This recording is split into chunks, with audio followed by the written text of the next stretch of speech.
Magandang araw sa inyo mga wonders. Welcome back to my channel. Nandito na naman tayo sa isla, no?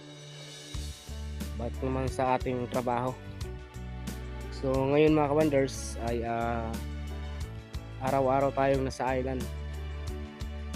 So ito yung trabaho natin, yung pagiging tourist guide dito sa isang sikat na lugar sa Palawan, no?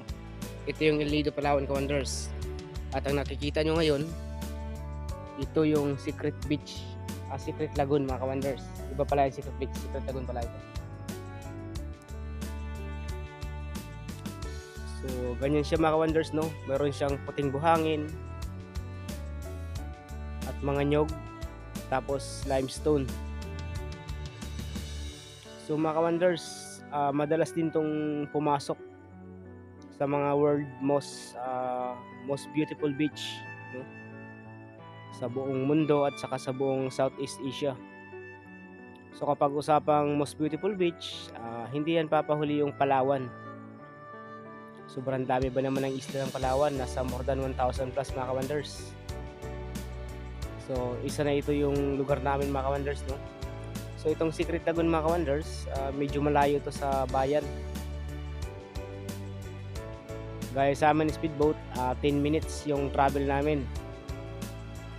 So estimatein mo yung 10 minutes. Tumatakbo kami noon ng 20 miles per hour.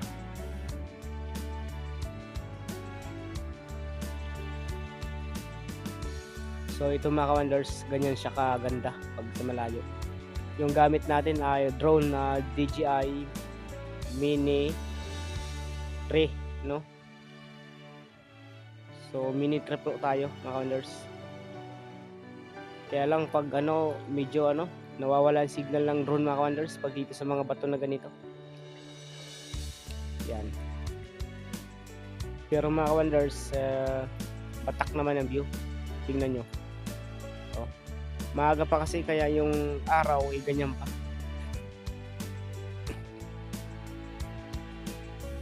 Kaya mga ka-wonders, no, nakikita ito ng mga foreigner sa mga travel vlog. Ayun, pumupunta talaga sila dito. Gustong gusto nilang puntahan ang lugar na ito mga ka-wonders.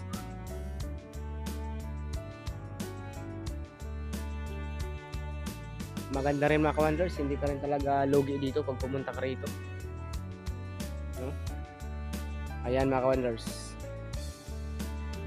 Oops, ayan yung boat, yung speedboat. Kami yan mga ka-wonders. Yung nasa speedboat niyan, yan ang boat namin. Yan. So ang taas nga pala natin mga ka-wonders, yung taas ng drone ko nasa 120 meters niyan. Pero sa taas na 120 meters, mas mataas pa rin ang bundok. Tingnan mo yung bundok, mas mataas pa sa 120 meters. Ganyan kataas ang mga bato. Hanggang dito na lang mga ka-wonders. Maraming salamat.